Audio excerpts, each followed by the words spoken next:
Study IQ IAS, अब तैयारी हुई अफोर्डेबल।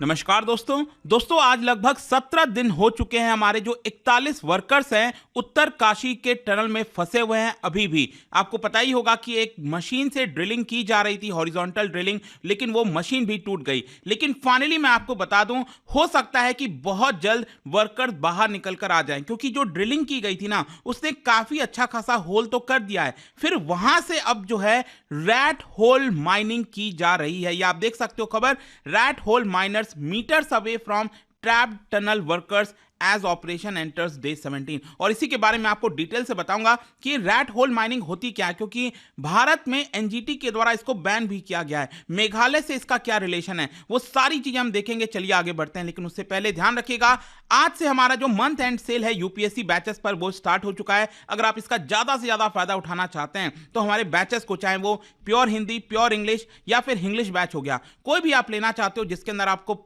लाइव क्लासेस मिलती हैं, मेंटरशिप मिलता है, पर्सनल मेंटर मिलते हैं, आपको टेस्ट सीरीज कराई जाती है, सब कुछ आपको एक कंप्लीट बैच के अंदर मिल जाएगा। तो इसके लिए आपको यूज करना है कोड अंकित लाइव हमारे वेबसाइट ऐप पर जाकर, या फिर कमेंट सेक्शन में इसका लिंक दिया हुआ है। और इसके अलावा अगर आप एमसीक्यूज अटेम्प्ट करना चाहते हैं तो मेरे इंस्टा पेज पर जा सकते हैं, वहां पर स्टोरीज में जितने भी एमसीक्यूज हैं उसको आप अटेम्प्ट कर पाएंगे। चलिए शुरुआत करते हैं और सबसे पहले ये देखते हैं कि एग्जैक्टली हो क्या रहा है इस समय। देखिए, आपको जैसा मैं बता रहा था कि यहां पर जो टनल में 41 वर्कर्स फंसे हुए हैं, थोड़ा सा आपको एक बार बैकग्राउंड जल्दी से बता देता हूं।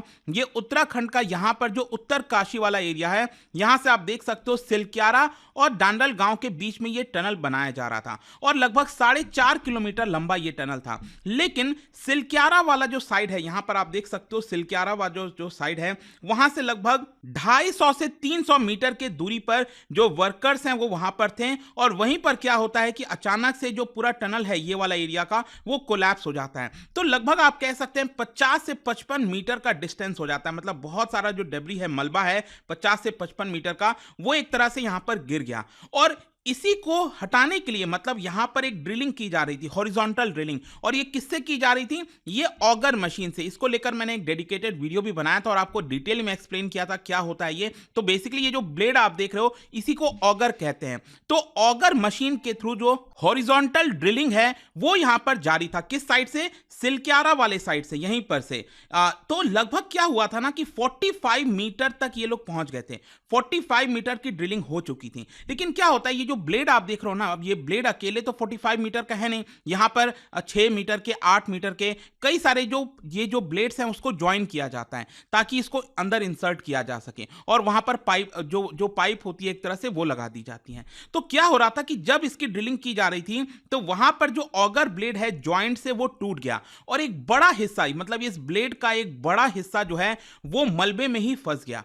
तो पिछले 2 दिन से क्या हो रहा था, ये जो फंसा हुआ हिस्सा था ना, ये जो ब्लेड का फंसा हुआ हिस्सा था, उसी को कट कर करके इसको बाहर निकाला जा रहा था। क्योंकि जब तक ये ब्लेड बाहर नहीं आता मलबे में से, तब तक फर्दर हम आगे बढ़ नहीं सकते थे। तो अब क्या हुआ है कि ये जो ब्लेड है वो बाहर आ चुका है। तो बाकी का जो डिस्टेंस है, मतलब कि यहां पर जो बाकी का डिस्टेंस है, जैसे कि मैं आपको एग्जांपल बताता हूं कि ये मलबे में लगभग मान लो यहां तक पहुंच गए थे, और ये वाला जो हिस्सा है ना, छोटा वाला हिस्सा यहां तक वर्कर्स के लिए पहुंचने के लिए, अब इस वाले हिस्से पे बताया जा रहा है कि रैट होल माइनिंग ये यहां पर की जाएगी। और इनफैक्ट मैं आपको यह भी बता दूं, झांसी के जो रेसिडेंट हैं प्रसादी लोधी, उन्होंने यहां पर बताया है, मतलब कि वो एक रैट होल माइनर हैं, और उन्होंने यहां पर बताया है कि मैं यहां पर आ चुका हूं और मैं इसके अंदर एंटर करूंगा, मतलब पाइप के अंदर एंटर करूंगा यहां तक जहां तक ड्रिलिंग हो चुकी है, और फिर वहां से रैट होल माइनिंग यहां पर हम करने की कोशिश करेंगे। इनफैक्ट आप देख सकते हो उनका जो बयान है, उनका यह कहना है कि पिछले 10 साल से मैं दिल्ली और अहमदाबाद में जो रैट होल माइनिंग है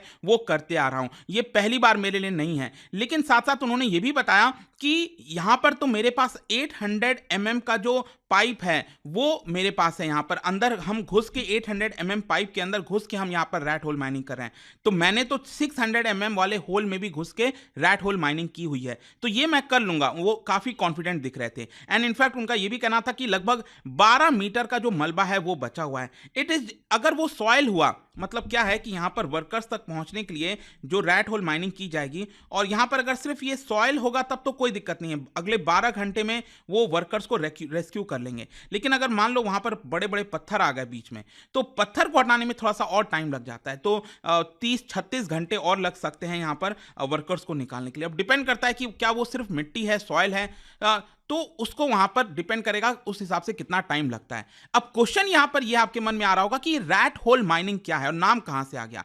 देखो, रैट होल माइनिंग एक मेथड होता है जिसके तहत कोयले को निकाला जाता है, बहुत ही नैरो सा एक होल किया जाता है, फिर उसके अंदर एक वर्कर जाता है और वहां से कोयले को बाहर निकालने की कोशिश की जाती है। और ये बेसिकली ज्यादातर आप देखिए तो भारत में मेघालय में ये आपको इसका प्रोसेस देखने को मिलेगा। वैसे तो बैन किया हुआ है, लेकिन आप देख सकते हो इस तरह की कई बार खबरें आई हैं। इनफैक्ट मुझे याद है 2020 में मैंने इसको लेकर एक वीडियो भी बनाया था कि लगभग 6 माइनर जो है वो मारे गए थे रैट होल माइनिंग की वजह से। तो ये जो टर्म है ना रैट होल का सिंपल अर्थ ये हुआ कि बहुत छोटा सा होल बेसिकली यहां पर किया जाता है, और इतना छोटा होता है कि सिर्फ एक ही वर्कर उस होल में जा सकता है, और अंदर जाकर फिर वो जो कोयला है, और कोयला भी कैसे निकाला जाता है, जो पहले के जो पुराने वो जो आपको पता है ना जो औजार होते हैं, उससे खोद खोद के धीरे धीरे करके थोड़ा बहुत कोयला जो है वो लोग बाहर निकाल लेते हैं। तो ये बेसिकली जो लोग रहते हैं आसपास उस पर्टिकुलर एरिया में, उनके लाइवलीहुड के तौर पर वो लोग इसको देखते हैं कि उनको थोड़ा बहुत कमाई हो जाता है इससे कोयला निकालकर,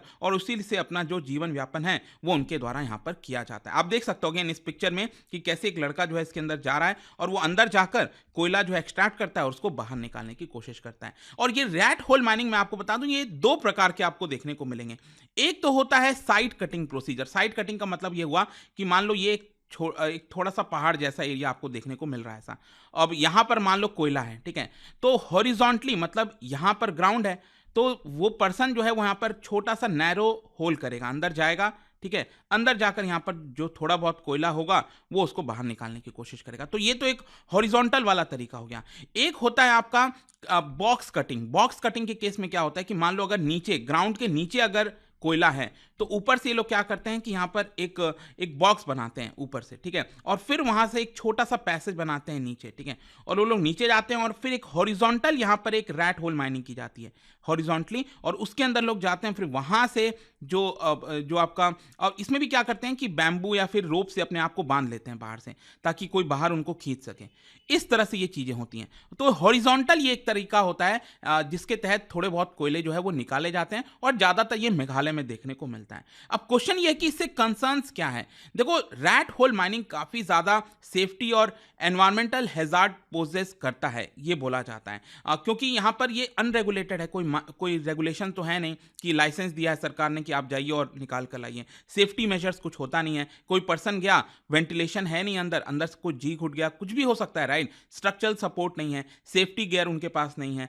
एडिशनली अगर आप देखोगे तो रैट होल माइनिंग की वजह से land degradation, deforestation, water pollution, ये सारी चीजें भी देखने को मिली हैं। लेकिन अल्टीमेटली क्या होता है, यहाँ पर जो पर्सन जा रहा है उसकी जान को बहुत ज्यादा खतरा होता है। और एक्चुअली अगर आप देखोगे तो यहां पर जो अथॉरिटीज हैं उन्होंने काफी हद तक इसको टैकल करने की कोशिश की है कि इस तरह की चीजें ना हो, लेकिन फिर भी मैंने आपको बताया ना, लोग अपने लाइवलीहुड की वजह से यहां पर आसपास लोकल एरिया में जो है स्पेशली मेघालय में वो करने की कोशिश करते हैं। क्वेश्चन ये भी है कि इसको बैन क्यों किया गया था, वो रीजंस तो मैंने आपको बता दिया, लेकिन ये मामला फाइनली एनजीटी के पास आया था, नेशनल ग्रीन ट्रिब्यूनल, और 2014 में इन्होंने बैन लगाया था। 2015 में फिर से यहां पर बोला गया, फिर से उन्होंने कहा कि नहीं, हम इसके ऊपर बैन बरकरार रखेंगे, क्योंकि हुआ क्या था कि उस समय बहुत सारे केसेस आ रहे थे मेघालय से। क्या हो रहा था कि रैट होल माइनिंग कर रहे थे, रेनी सीजन्स में कई बार पानी जो है वो अंदर घुस आता था, और अंदर घुसने की वजह से जो पर्सन है वहीं पर ट्रैप हो जाता था और उसकी मृत्यु हो जाती थी। कई बार इस तरह के केसेस हुए हैं। इनफैक्ट यहां पर जब इसको बैन लगाया गया था तो स्टेट गवर्नमेंट मेघालय ने सुप्रीम कोर्ट के अंदर भी इसको लेकर अपील की थी। जी हाँ,